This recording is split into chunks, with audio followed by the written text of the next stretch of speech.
Pessoal, boa tarde. Vamos começar a nossa aula de farmacologia aplicada, de revisão das funções da adrenalina sobre o músculo cardíaco, sobre o músculo liso vascular e por que a adrenalina provoca aumento da pressão arterial.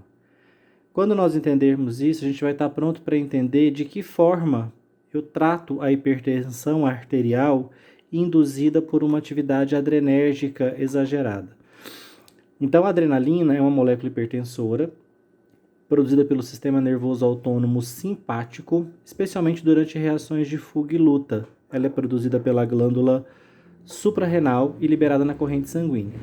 Quando liberada, a adrenalina vai interagir com seus receptores no músculo cardíaco, ou seja, nas células cardíacas musculares, nos cardiomiócitos, e também na camada muscular dos vasos sanguíneos, ou seja, no músculo liso vascular. A adrenalina ela tem um receptor principal para ela se ligar tanto no músculo liso vascular quanto no cardiomiócito. O receptor da adrenalina no músculo liso vascular é o receptor beta-1 adrenérgico, acoplado à proteína GS. O principal receptor da adrenalina no vaso é o receptor alfa-1 adrenérgico, acoplado à proteína GQ. Quando a adrenalina estimula o receptor alfa-1 e o receptor beta-1, ela vai provocar aumento da contração do vaso. Então, ela provoca vasoconstrição, aumenta a resistência vascular periférica e aumenta a pressão arterial. Quando a adrenalina estimula o receptor beta-1 adrenérgico no coração, ela também provoca aumento da pressão arterial. Por quê? Porque ela faz o coração bater mais rápido, aumenta a frequência cardíaca e aumenta o débito cardíaco. Isso também leva ao aumento da pressão. Portanto, num paciente hipertenso, é interessante que eu não tenha essa ação da adrenalina intensificada, porque do contrário, ele vai vasocontrair e essa pressão sobe mais ainda. O cardiomiócito vai ser estimulado também pela adrenalina, vai contrair ainda com mais vigor, frequência aumenta, débito aumenta, pressão aumenta. Então, reparem que a adrenalina é uma substância hipertensora, portanto, eu quero as ações dela no meu paciente hipertenso, que já está hipertenso, eu quero as ações da adrenalina bloqueadas, porque se elas forem estimuladas, a pressão arterial do meu paciente vai subir ainda mais, porque ele vai ter vasoconstrição e ele vai ter um cardiomiócito muito estimulado, contraindo intensamente. Pontos que um estudante de farmacologia tem que ter claros na cabeça. Cardiomiócito se contrai intensamente em resposta à adrenalina. Músculo liso vascular se contrai intensamente em resposta à adrenalina. A contração de ambos aumenta a pressão arterial. As semelhanças param por aí. O receptor para adrenalina, o principal receptor para adrenalina no coração é o beta-adrenérgico, beta-1 adrenérgico acoplado à proteína GS. O principal receptor do músculo liso vascular é o receptor alfa-1 adrenérgico, acoplado a GQ. Então, os receptores já são diferentes. Isso farmacologicamente vai ter muita implicação, porque eu posso ter fármacos que ajam apenas sobre o alfa-1 acoplado a GQ, então vão ter uma ação predominante sobre o vaso, e eu posso ter fármacos que ajam apenas em beta-1 adrenérgico acoplado a GS, que está presente no cardiomiócito. Esses fármacos vão ter uma ação predominantemente sobre o coração, ok? Dito isso, eu tenho que saber que uma outra diferença marcante é que o cardiomiócito se contrai de uma forma diferente do músculo liso vascular. Aqui é a musculatura cardíaca se contraindo, aqui é a musculatura lisa se contraindo. A contração de ambos vai precisar de cálcio, isso é uma semelhança entre ambas. Qualquer tecido muscular, se pretende se contrair, ele precisa ter cálcio sendo liberado no citoplasma, seja o cálcio no músculo liso vascular, seja cálcio dentro do cardiomiócito. Vamos começar com o cardiomiócito. Vamos entender como é que a adrenalina, ao se ligar no beta-1, provoca contração do coração e aumenta a pressão arterial, porque aumenta a frequência cardíaca. A adrenalina se liga no beta-1, beta-1 é acoplado à proteína GS, a subunidade da proteína GS ativa a adenilata ciclase, A adenilciclase ou adenilato ciclase ativada converte ATP em AMP cíclico. Quando o AMP cíclico é gerado dentro da célula cardíaca, ele abre canal de cálcio. E aí o cálcio que havia fora da célula cardíaca entra pelo canal de cálcio do tipo L, um canal de cálcio lento, dependente de voltagem. Quando esse cálcio entra, ele se liga no complexo troponina-tropomiosina, que estava impedindo a actina de se ligar à miosina. Quando o cálcio retira o complexo troponina-tropomiosina de cima da actina, a actina consegue interagir com a miosina. Sempre que essas duas proteínas contráteis interagem, ocorre contração. Essa contração aumenta a frequência cardíaca, aumenta débito, aumenta a pressão arterial. Tá certo? Principal mecanismo de contração agora no vaso sanguíneo. O principal receptor do vaso não é mais o beta-1 adrenérgico, é o alfa-1 adrenérgico. A adrenalina liberada se liga no alfa-1, que é acoplado a GQ. GQ ativa fosfolipase C. A proteína GQ ativada ativa fosfolipase C. E ela gera, a partir de fosfolipídios da membrana, o diacilglicerol, o DAG, e o inositol trifosfato, o IP3. O aumento, dessas substâncias geradas pela fosfolipase C possivelmente provoca a abertura dos canais de cálcio no músculo liso vascular. E aí o cálcio entra. Lembrando que uma curiosidade, na musculatura esquelética e cardíaca, o retículo é fonte de cálcio. O IP3 na musculatura esquelética e cardíaca, ele estimula a saída de cálcio do retículo. Cuidado, muito cuidado. Aqui nós estamos no músculo liso vascular.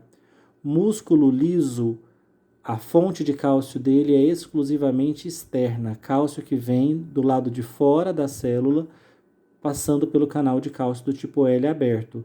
Músculo liso não usa cálcio proveniente do retículo. O retículo dos músculos lisos não são uma fonte de cálcio para contração. O cálcio do músculo liso vascular vem predominantemente pelo canal de cálcio aberto.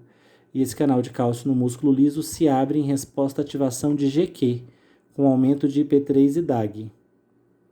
Reparem que aqui no músculo cardíaco, esse mesmo canal de cálcio se abria em resposta ao aumento de AMP cíclico, porque o principal receptor adrenérgico no coração é o beta-1, e ele é acoplado a GS, então ele aumenta a AMP cíclico. Reparem que o coração também tem receptor alfa-1, então a adrenalina também pode se ligar nele, ativar GQ, aumentar IP3 e DAG e retirar cálcio do retículo, porque o coração é musculatura cardíaca, ele guarda cálcio também no retículo. Só que essa via aqui, gente, embora esteja presente, os receptores alfa-1 estão presentes no coração, ela não é a via principal. A principal via de estimulação cardíaca é a adrenalina se ligando no beta-1. Assim como no vaso, a principal via de estimulação para a contração do vaso é a adrenalina se ligando no alfa-1. A consequência vai ser o aumento de IP3 e DAG, porque fosfolipase C é ativa, canal de cálcio abre e o cálcio entra. Reparem que a contração do músculo liso vascular é diferente. O cálcio aqui interage com a enzima calmodulina. Esse complexo cálcio junto com calmodulina ativam uma quinase de cadeia leve de miosina, que estava inativa e passa a ficar ativa. Essa quinase de cadeia leve de miosina ativa, ela fosforila as cabeças da miosina. Quando ela faz essa fosforilação das cabeças da miosina, a miosina interage com a quitina e isso leva à vasoconstrição, a contração da parede muscular lisa do vaso. E isso é um forte fator indutor de aumento da pressão arterial. Então, muito cuidado na hora do estudo dos processos de contração. Músculo cardíaco possui um sarcômero típico. Então, a quitina está bloqueada por troponina e tropomiosina. O papel do cálcio aqui é retirar a troponina e tropomiosina para que a quitina fique livre para interagir com a miosina. Aqui, a contração depende da fosforilação da miosina por essa quinase. Então, a miosina é quem tem que ser fosforilada para interagir com a quitina. Aqui eu não tenho o complexo troponina-tropomiosina que eu tinha aqui na parede, no músculo liso, no músculo cardíaco. No músculo liso vascular, a miosina precisa ser fosforilada. E para isso eu preciso que a quinase de cadeia leve de miosina, ou seja, a proteína quinase que fosforila a miosina tem que estar ativa. Ela é ativada pelo complexo cálcio-calmodulina, que só vai se formar quando o cálcio entrar na célula. E o cálcio só entra na célula do músculo liso vascular quando o alfa-1 é estimulado e produz IP3 e DAG.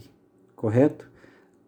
Mais uma vez, o retículo, que é fonte de cálcio no músculo esquelético e que é fonte de cálcio no músculo cardíaco, não é fonte de cálcio para o músculo liso.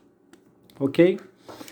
Esses são os papéis da adrenalina na contração muscular cardíaca e no músculo liso vascular. Então ela faz um coração bater mais depressa e com mais intensidade, bombeando mais sangue para os vasos, isso aumenta a pressão.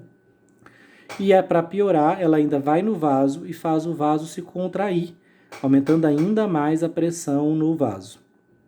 Cientes de que a adrenalina tem esse papel hipertensor, os farmacologistas, para trabalhar fármacos antihipertensivos, pensaram, evidentemente, em bloquear os papéis da adrenalina. Então, a primeira iniciativa foi inibir o papel da adrenalina na contração cardíaca. Como é que eu vou inibir? Impedir que a adrenalina estimule beta-1, provocando o aumento da frequência cardíaca, e impedir que a adrenalina estimule alfa-1, provocando vasoconstrição. Para isso eu vou precisar de antagonistas da adrenalina, que eu vou chamar de antagonistas adrenérgicos. Quem impedir que a adrenalina se ligue em beta-1 vai ser o meu antagonista beta-1 adrenérgico.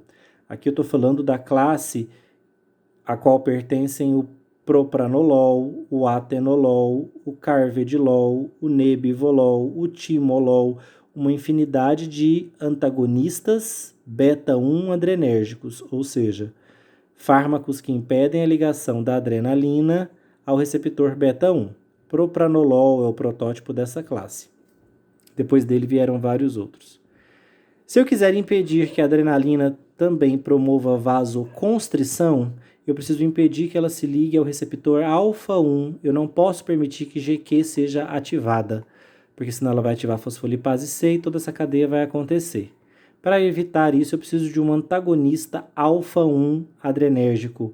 Quem são os antagonistas alfa-1 adrenérgicos? Quem são as moléculas que impedem que a adrenalina estimule o receptor alfa-1 no vaso, ou seja, que impedem a vasoconstrição? São a doxazosina, a prazosina, a terazosina. A prazosina é o protótipo dessa classe, são antagonistas alfa-1 adrenérgicos. Aqui eu chamo atenção para a molécula carvedilol. O carvedilol faz parte da família dos antagonistas beta-1 adrenérgicos. Ele impede que a adrenalina se ligue ao beta-1 no coração. Só que o carvedilol também tem a propriedade de impedir que a adrenalina se ligue no alfa-1 no vaso.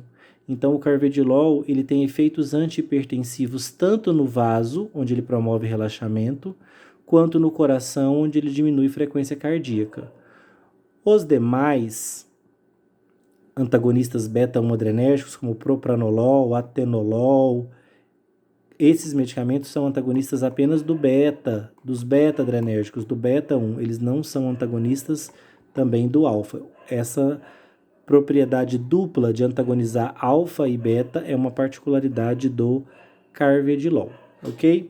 Então, impedir as ações adrenérgicas é uma via antihipertensiva, porque quando eu bloqueio beta-1, não produzo AMP cíclico, porque GS não se... Vamos passo a passo. Se eu bloqueio a estimulação da adrenalina em beta-1 com propranolol, com atenolol, com carvedilol, GS não ativa, ATP não é convertido em AMP cíclico, porque a adenilciclase não foi ativada.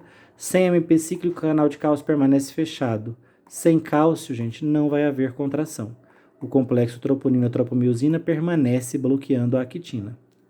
A mesma coisa no músculo liso vascular. Se eu bloqueio as ações da adrenalina sobre alfa-1 com prazosina, terazosina, doxazosina ou até mesmo com o carvedilol, GQ não se ativa, fosfolipase C não produz IP3 e DAG. Na falta dessas substâncias, segundo os mensageiros, o canal de cálcio não se abre, cálcio não entra. Opa, a principal fonte de cálcio do músculo liso vascular vem de fora. Se o cálcio parar de entrar, não forma o complexo cálcio-calmodulina, a quinase de miosina não se ativa, a miosina não será fosforilada. Se a miosina não for fosforilada, ela não interage com a quitina, e aí não vai haver contração. Vai haver relaxamento desse vaso e a pressão arterial diminui. Então, antagonizar as funções da adrenalina no beta e no alfa adrenérgico é uma ação anti-hipertensiva. Essa figura do Goodman, do Katzung, desculpa, nosso livro-texto, ela é muito boa.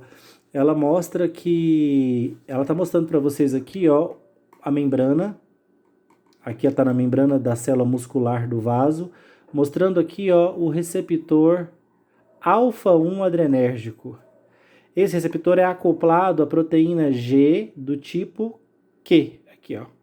Alfa-Q, a subunidade alfa da proteína GQ.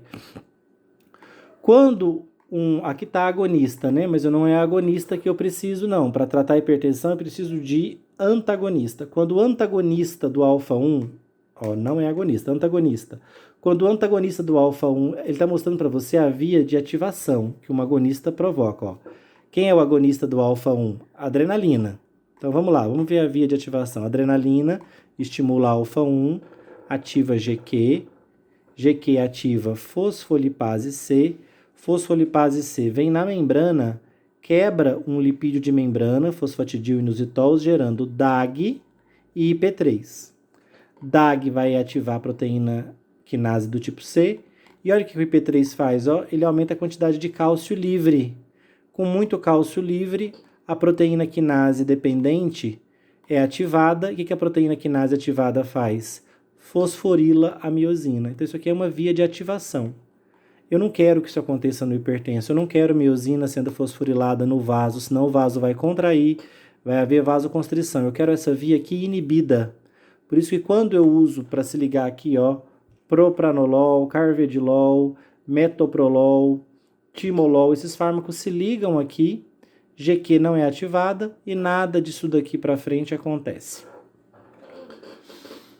Aqui já está te mostrando a ativação via proteína GS, ó. Esse receptor aqui então é beta, né? Os receptores beta adrenérgicos, como o beta 1 do coração, são ativados por um receptor, são receptores acoplados a GS. Então, se a adrenalina se liga nele, GS se ativa, e aí GS ativa a enzima adenilciclase. A adenilciclase pega ATP e transforma em AMP cíclico. O aumento de AMP cíclico vai gerar várias proteínas quinases ativas, que no tecido cardíaco, o aumento dessas proteínas vai levar à abertura de canal de cálcio. Só mostrando para vocês aqui, ó, que o receptor que nos interessa na farmacologia da hipertensão é especialmente o receptor do tipo alfa, alfa-1. Então, o alfa-1, que é acoplado à proteína GQ, aumenta IP3 e DAG. E o receptor beta-1, que é cardíaco, que é o caso do propranolol, acoplado a GS, ele aumenta a MP cíclico. Essa é uma das figuras que eu tento traduzir para vocês nos livros, mas olha só, isso aqui é a forma como o Goodman, como o Katzung representa a célula cardíaca, o cardiomiócito. Essa estrutura grande que vocês estão vendo aqui no meio é o retículo endoplasmático. E aqui embaixo, miosina em azul, actina em verde. Ou seja, isso aqui é a estrutura sarcomérica, né, que vai provocar a contração. Isso aqui é o sarcômero. Aqui está o retículo. Tá vendo? Ó, se você reparar na membrana aqui em amarelo, isso aqui é um canal de cálcio. Então, ó, está te mostrando que no músculo cardíaco, cálcio vem do intertício. Cálcio vem de fora. E esse cálcio que vem de fora estimula, olha só o retículo, ó. O retículo tem cálcio dentro dele. O que vai acontecer com esse cálcio dentro do retículo? Sai também. Ó, então, o cálcio está dentro do retículo, sai para promover contração. Então, o coração ele tem dupla fonte de cálcio. Vem cálcio de fora, pelo canal de cálcio do tipo L, e sai cálcio de dentro do retículo, como eu já tinha mostrado para vocês. Ok? A outra abordagem farmacológica que a gente pode fazer já deve estar bem evidente aí para vocês, né? Uma forma de eu fazer, no hipertenso, eu não quero esse músculo liso vascular contraindo em excesso e também não quero esse coração contraindo em excesso. Um dos jeitos de eu fazê-los diminuir essa contradibilidade foi impedir que a adrenalina os estimulasse, com antagonistas adrenérgicos, antagonista beta-1 no coração e alfa-1 no músculo liso. Qual seria uma outra forma de eu desestimular esse cardiomiócito a contrair e de eu desestimular esse músculo liso vascular a contrair? A outra forma de eu desestimular, gente, é diminuir a oferta de cálcio. Lembra que eu falei que sem cálcio, sem contração? Qual é a principal fonte de cálcio do músculo liso vascular? É o cálcio que está vindo de fora pelo canal. Qual é a fonte de cálcio também importante para o músculo cardíaco, mas que não é a única? O cálcio que está vindo de fora. Ora, então se eu fechar esse canal de cálcio aqui, e se eu fechar esse canal de cálcio também no músculo liso, a oferta de cálcio para a célula vai diminuir. E tanto a célula cardíaca como a célula muscular lisa, ou qualquer célula muscular, precisa de cálcio para contrair. Se eu diminuo a oferta de cálcio, fechando os canais de cálcio do tipo L, o efeito sobre a contratibilidade dessas células vai ser direto, né? Vai diminuir a contratibilidade delas por falta de cálcio. Falta de cálcio para desligar o complexo troponina e tropomiosina na musculatura cardíaca e falta de cálcio para gerar o complexo com a calmodulina e ativar a quinase na musculatura lisa. Por isso, para eu bloquear esses canais, eu preciso de fármacos que são bloqueadores de canais, especificamente de canais de cálcio do tipo L. Quem são esses fármacos, gente? Toda a família dos dipinos. Lembra que eu falei que eu tenho vários dipinos? Nicardipino, anlodipino, nifedipino, isradipino, tem um monte de dipinos. Toda a família dos dipinos são bloqueadores do canal de cálcio, eles entram na célula e bloqueiam o canal por dentro, tá? O diltiazem também é um bloqueador e o verapamil. Lembrem que na aula eu falei para vocês que o verapamil é o mais potente bloqueador de canal de cálcio no coração, enquanto que os dipinos é mais potente bloqueador de canal de cálcio no vaso. Então, os dipinos são melhores vasodilatadores. Já o verapamil é mais efetivo para reduzir a frequência cardíaca, tem mais afinidade pelo canal de cálcio cardíaco. Então, gente, inibir a célula cardíaca e inibir a musculatura lisa vascular é inibir contratibilidade. Então, eu tenho duas estratégias para inibir contratibilidade dessas duas células. Ou não deixo a adrenalina estimulá-las, bloqueio a estimulação adrenérgica com antagonistas adrenérgicos, ou eu reduzo o aporte de cálcio para essas duas células, usando bloqueadores dos canais de cálcio, dipinos, verapamil e diltiazem. Isso aqui é uma tabela do Goodman. Goodman é fantástico nas tabelas que ele gera. Reparem aqui, ó, no item dilatação, vasodilatação, ou seja, fármacos que aumentam a vasodilatação, especificamente no fluxo coronariano, no coração. Ó, quem é o mais potente vasodilatador? Estou comparando apenas bloqueadores de canal de cálcio, tá? Estou comparando um dipino, o alonidipino, com diltiazem com verapamil. Ó, a potência como vasodilatador é da ordem 5. Diltiazem da ordem 3 e verapamil da ordem 4. Então, dos três, os mais potentes vasodilatadores são os dipinos, como eu tinha falado para vocês em aula. Se vocês olharem agora as funções sobre o coração, ó, sobre a contração cardíaca, os dipinos são os mais fracos, seguidos pelo diltiazem. Olha quem é mais forte. Bloqueador da contratibilidade cardíaca, verapamil, porque tem mais afinidade pelo canal de cálcio cardíaco do que vascular. Os efeitos sobre o nó sinoatrial e sobre o nó do átrio ventricular, ou seja, sobre a estimulação cardíaca, também é baixíssimo nos dipinos e já é um efeito excelente no diltiazem e no verapamil. Lembra que eu disse para vocês? Esses fármacos também alteram a contratibilidade do coração. Então, eles não são puramente anti-hipertensivos. Eles também podem ser usados em arritmias, também podem ser usados em angina. Então, são fármacos também usados como antiarrítmicos, por exemplo, porque interferem na contratibilidade cardíaca, ó, de forma potente. Então, efeito sobre o coração, reparem aqui, ó, o verapamil é o mais potente. Efeito sobre o coração. Agora, sobre o vaso, mais potentes são os dipinos, ó. Só que a potência deles sobre o coração é baixíssima. Efeito sobre o coração, baixo. Efeito sobre o vaso, alto. Já o verapamil, ele tem um efeito menor sobre o vaso e um potente efeito sobre o coração. Certinho? Então, os dipinos, quando eu uso os dipinos como estratégia farmacológica, eu estou buscando especialmente vasodilatação, porque eles têm maior afinidade por esse canal. Quando eu uso diltiazem ou verapamil, eu estou buscando especificamente um efeito mais cardíaco, porque eles têm mais potência sobre o coração, mas também são bons bloqueadores de canal de cálcio, de músculo liso. Os dipinos é que não são bons bloqueadores do coração, eles bloqueiam mais o canal de cálcio do vaso. O diltiazem e o verapamil têm um bloqueio eficiente em ambos, mas mais potente sobre o músculo cardíaco. Tá certo? Se vocês forem lá na nossa apostila, vocês já conseguem desenvolver uns raciocínios de mecanismos de ação para explicar tanto os mecanismos dos antagonistas beta-1 adrenérgicos, quanto dos alfa-1 adrenérgicos e o mecanismo de ação dos antagonistas dos canais de cálcio. Lembrando que você pode optar por um mecanismo mais simplificado, se você entender que vai ter muita dificuldade de desenvolver essa cascata bioquímica aqui.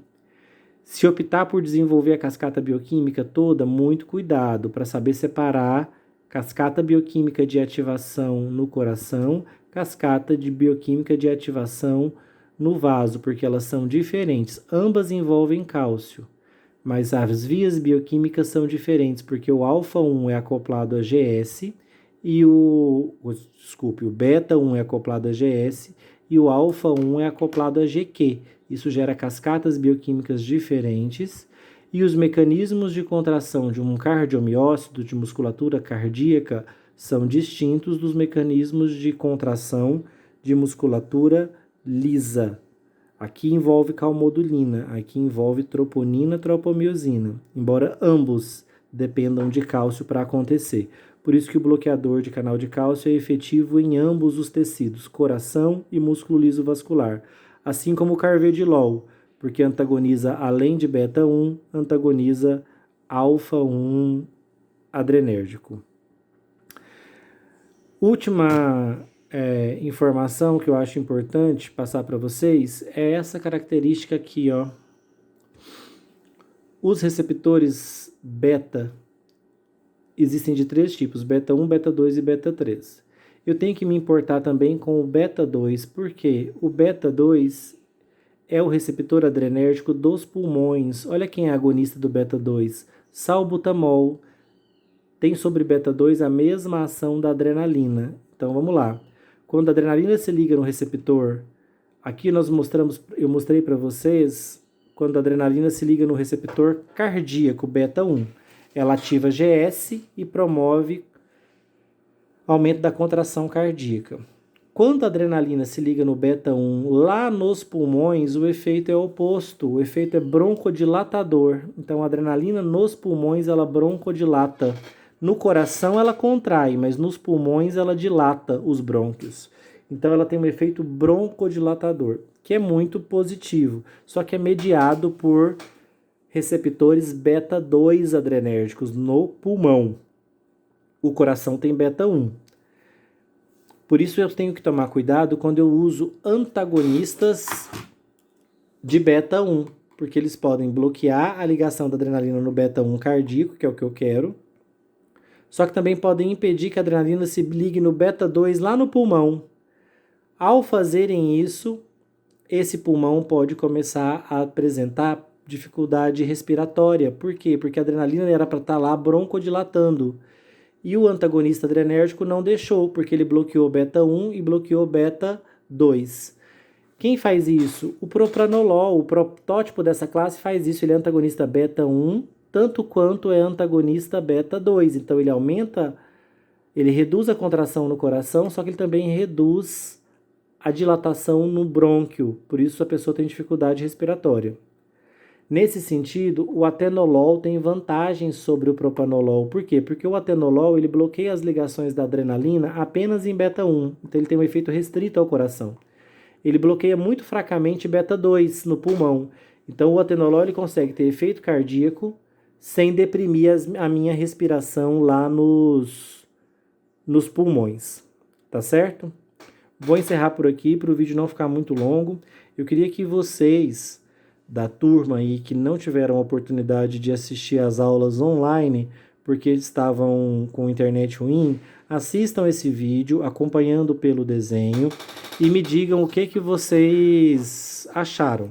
Se foi possível de compreender a dinâmica dessa forma ou não, se conseguiram acompanhar pelo desenho de vocês. E aí vocês me deem um feedback lá no meu WhatsApp para eu saber como é que foi esse acompanhamento da aula, tá bom? Obrigado, até mais.